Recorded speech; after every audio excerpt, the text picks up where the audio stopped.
चीज एक मैम वाली है। हाँ भाई पत्रकार जी, अब मैम वाली है, ये बात मेरे तो पूछा आपने, इससे पूछा कर भाई इतने मैम वाले का क्यों कर तुम मान रहे हो?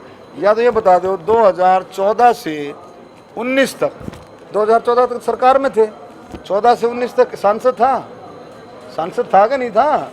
बता दे, रिकॉर्ड ले आओ भाई 2014 से 19 तक इन्हें कोई मैम लाइन के लिए कोई आवाज़ उठाई हो, कोई आंदोलन किया हो कभी मेरी मैम लाइन है कि हमारी मैम लाइन है भाई हमारी कंप्लीट करो, कोई एक बार भी बोला हो बताओ?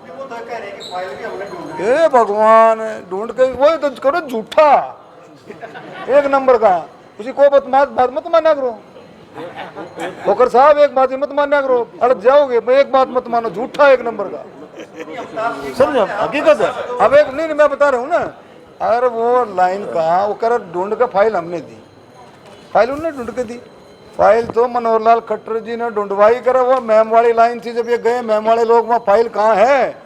उस पर कुछ नहीं था। हमारी सरकार ने किया 2015 में उसका फाइनेंशियल बजट सैंक्शन किया, 15 में फाइनेंशियल बजट सैंक्शन करने के बाद फिर जमीन एक्वायर कराई। और प्रोजेक्ट, कोई भी प्रोजेक्ट का सबसे बड़ा काम आज हरियाणा में जमीन एक्वायर करना है। ये छोड़ के बात की क्यों? जमीन एक्वायर क्यों ना करी, इन्हें बताओ? अरे जमीन एक्वायर तो काम सबसे पहला स्टेप है, क्यों नहीं करी?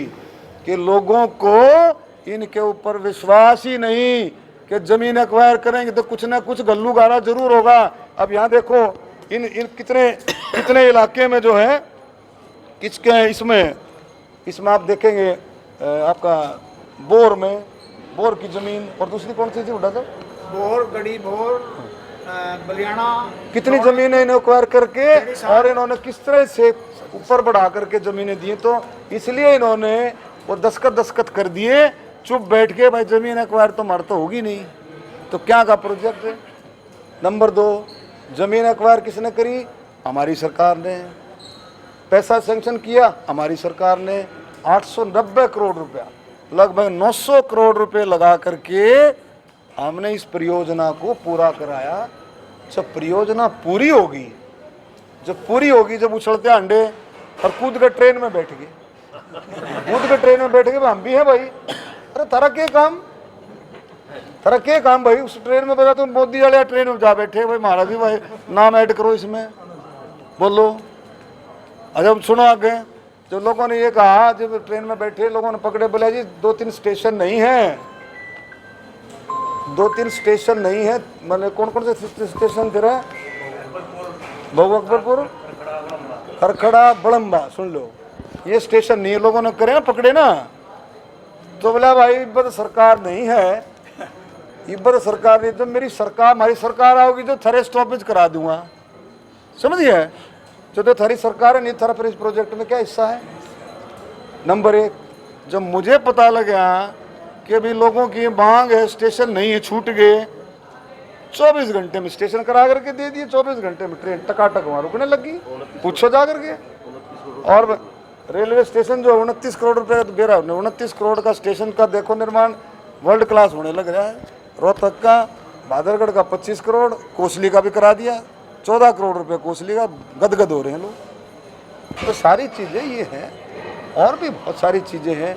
152D नु का हमने बनाया, कुंडली मानेसर का भी हमने पूरा कराया, लेकिन कौन भी नमू पकड़ लो, इनका क्या करोगे? क्योंकि हम उन लगातार वो काम की बात नहीं कर रहे थे, और हम ये कह रहे थे कि ये चुनाव काम के आधार पे होना चाहिए कि कब काम हुआ रोहतक में, किसने काम कराया, रोहतक के विकास का किसने काम कराया। और हम तो अपने कामों के आधार पर ही ये चुनाव लड़ रहे हैं।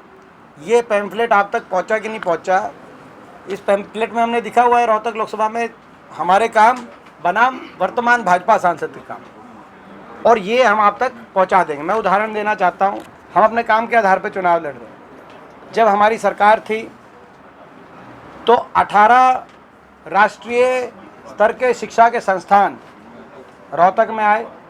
IIM रोहतक हो, FDDI हो, फुटवेयर डेवलपमेंट इंस्टीट्यूट जो IMT में है, इंस्टीट्यूट ऑफ होटल मैनेजमेंट आया, IIT दिल्ली का एक्सटेंशन कैंपस आया, टूल रूम स्किल डेवलपमेंट विश्वविद्यालय, ये भी IMT के अंदर स्थापित है, मिनिस्ट्री ऑफ स्किल डेवलपमेंट का, भारत सरकार का, ये अपने रोहतक के अंदर आया।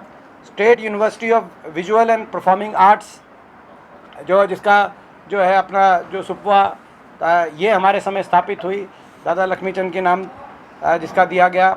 उसके बाद पंडित भगवत दयाल शर्मा स्वास्थ्य विश्वविद्यालय, पहले क्या आपको पता है केवल पीजीआई था, उसको यूनिवर्सिटी का स्टेटस देने की बात हो। न्यूक्लियर साइंसेज विश्वविद्यालय जो देश का इकलौता global centre of nuclear university, ये जसौर खेड़ी में बहादुरगढ़ में ये स्थापित आया। ये इस तरह के 18 राष्ट्रीय शैक्षणिक संस्थान, इनके समय कोई एक भी बता दें, एक भी कोई राष्ट्रीय शैक्षणिक संस्थान बना नहीं कि 152D कब उसकी नोटिफिकेशन कब है, नोटिफिकेशन कब है, इस बात का भी मैं समझता हूँ कि वो जिक्र करें। नोटिफिकेशन कब है, उसके बाद ज़मीन एक्वायर का प्रोसेस कब शुरू हुआ, ये जो नॉर्थ ईस्ट जो नॉर्थ साउथ जो कॉरिडोर पूरा ये बना, इसका कब ज़मीन एक्वायर का प्रोसेस शुरू हुआ।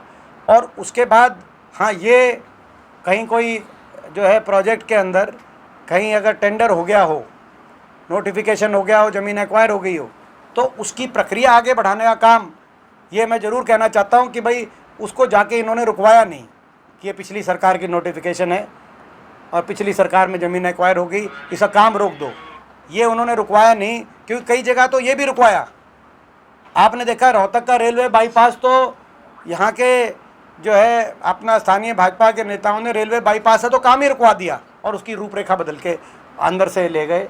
तो ये मैं मानता हूँ कि जहाँ तक 152D की बात है, वो जो है उन्होंने उसको काम को रुकवाया नहीं, जो तो इस बात का ले तो इतनी बात तो मैं स्वीकार करता हूँ।